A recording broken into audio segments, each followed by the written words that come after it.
What's wrong with luck, you might ask? Luck is unique. It's not typically seen as offensive. Yet there are compelling reasons to reconsider its use. Consider this: the Bible never mentions luck. When we talk about luck, we're often excluding God from the conversation. It's rare to hear God and luck in the same breath. When someone has a stroke of good fortune, people say, "They're so lucky." But does that imply divine intervention? Hardly. If that were the intent, they might say, "God bless them." It's uncommon to attribute luck to God's actions. Luck, as defined by the dictionary, is about chance, events occurring randomly and without intention, a kind of fortunate accident. But what is this chance? If it's an unforeseen force causing events without divine orchestration, does that elevate chance to a deity-like status? Clearly, the idea doesn't hold up. When you wish someone good luck, are you essentially hoping for a beneficial outcome governed by arbitrary forces beyond divine or human influence? That's the underlying message of good luck.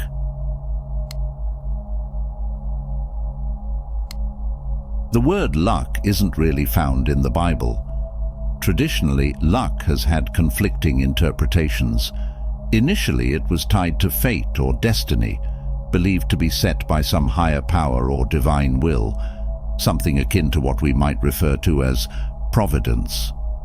Eastern religions in particular believe luck can be somewhat controlled by superstitious actions. Religious rites are performed, like rubbing the stomach of a Buddha statue or lighting incense, to induce supernatural powers to change the fortune of an adherent. Nowadays, people often talk about luck as something beyond our control, shaping events in significant, unpredictable ways. This modern notion of luck aligns with chaos theory, which suggests that countless factors can make outcomes seem random or unforeseeable. The Bible, however, is skeptical of this view, emphasizing that no event is beyond God's understanding or allowance. While it does mention chance, it's not seen as completely random, but rather as situations where humans can't foresee the outcomes, though God is always aware. This leads to complex questions about divine sovereignty and human free will. Is everything that happens directed by God, or does He allow nature and human decisions to unfold as they will? In essence, the answer is a bit of both. We experience the consequences of our own choices and those of others, which might seem independent of divine intervention. Yet, God also performs what we recognize as miracles, interacting with the world in ways beyond our comprehension. The Bible clearly opposes using superstitions or rituals to manipulate divine favor or fortune. Attempting to secure blessings from any deity through superstition is futile and offensive to God, who desires heartfelt worship over actions aimed at currying favor. So, should a Christian keep a lucky charm or partake in superstitious rituals like wearing a special jersey to every game? As long as such items are cultural symbols without religious significance and don't lead others astray or aim to manipulate luck, they are likely harmless. They might even help with focus or relaxation. However, it's important to remember that we can't control outcomes with lucky objects or rituals. Faith and trust in God, alongside responsible preparation and decision-making, offer a more solid foundation than relying on superstitions, recognizing that in God's realm, nothing is left to mere chance.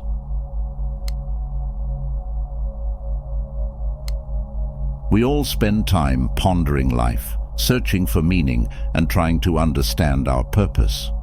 We recognize that we can't predict the future and that mortality is a part of life.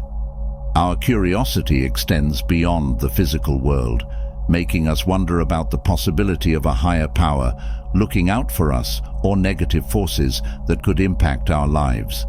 It's not too surprising then that many superstitions have roots in religious beliefs. Take the number 13, for example, which some people consider unlucky because of its connection to the Last Supper, where Jesus and his 12 disciples made 13 people before Judas's betrayal. Do you see how silly this is? Superstition involves both belief and action. It often starts with the idea or feeling that our lives are under the influence of external or supernatural forces, fate, the universe, or other entities. This belief can deeply affect how we see the world, making us feel that there are forces at work impacting our lives for better or worse. It leads to the hope that we might do something to tip the scales in our favor. Whether it's a simple act, like knocking on wood, or seeking out fortune tellers, psychics, or horoscopes for a peek into the future, many seek ways to navigate life's uncertainties. Most of us naturally want to stick with what's good and avoid what's bad. Superstitious behaviors often aim to keep control over our lives and keep potential harm away. The belief that there are dangers out there looking to thwart our progress leads to practices aimed at protection, like hanging iron horseshoes or tossing salt over our shoulder to fend off evil spirits. However, relying too much on superstitions can become problematic. Casually reading your horoscope for fun is one thing, but basing major life decisions on perceived omens can lead to anxiety and fear. For those caught in the grip of deep-seated superstitions, finding a way to break free is crucial for peace of mind.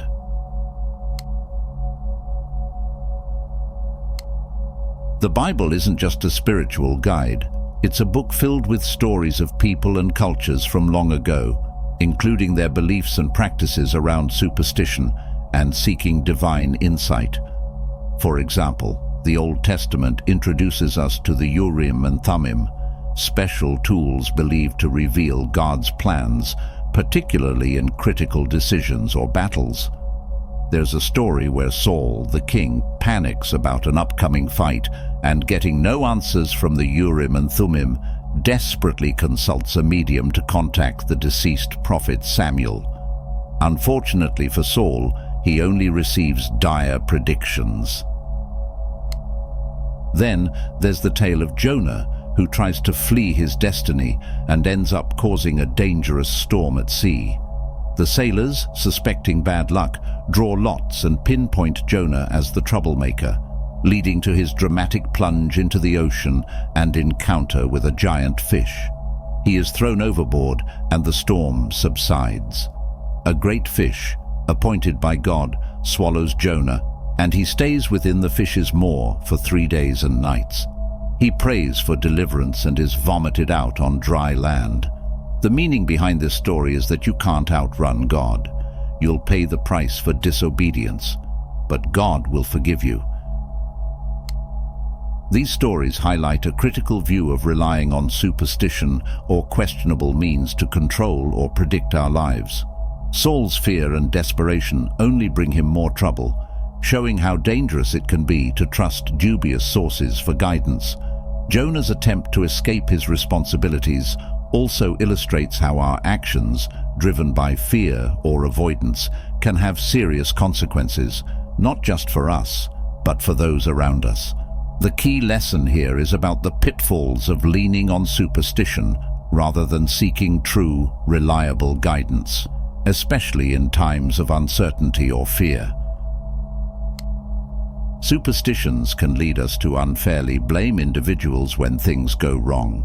Historically, when bad events occurred, people often pointed fingers at those considered different, labeling them as witches or collaborators with evil forces, using them as scapegoats for broader misfortunes.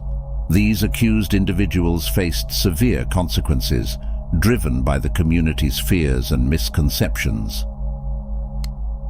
Unfortunately, we still see echoes of this behavior. The term superstition is often linked with irrational, reflecting the baseless fears and mistrust many hold against those who seem unconventional or strange to them. Modern society is rife with conspiracy theories, many of which are embraced by individuals who lean towards superstitious thinking, seeing malevolent forces at work in the shadows. Despite the lack of solid evidence, these theories can instill deep fear and anxiety, causing people to react irrationally towards imagined threats. This tendency highlights the enduring power of superstition in shaping attitudes and actions towards others, urging a need for critical thinking and empathy to overcome baseless fears and avoid repeating the mistakes of the past. In the Gospels, though, Jesus tells his followers to think about their lives and what can happen to us in a different way. God, who has created all things, knows what we need. In the Lord's Prayer, Jesus tells us to call God Father, so God is not some great fate or supernatural machine, but a parent who knows what we need and who wants nothing but good for us. A father does not give a child a snake instead of a fish, or a scorpion instead of an egg. So our deep psychological and spiritual needs about our lives and the future can be satisfied through a relationship with God, not divination.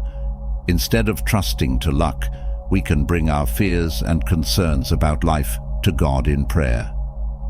Jesus also tells his friends and followers that they don't need to worry about the future all the time. It is enough to know that God can be trusted and to have confidence in him. That doesn't mean that nothing bad can ever happen, but Jesus changes the perspective. Spiritual life is not about trying to control the future, but being confident that the future, whatever it holds, can be navigated with the help of a divine love that will never let us go, and who waits to wipe away the tears from our eyes.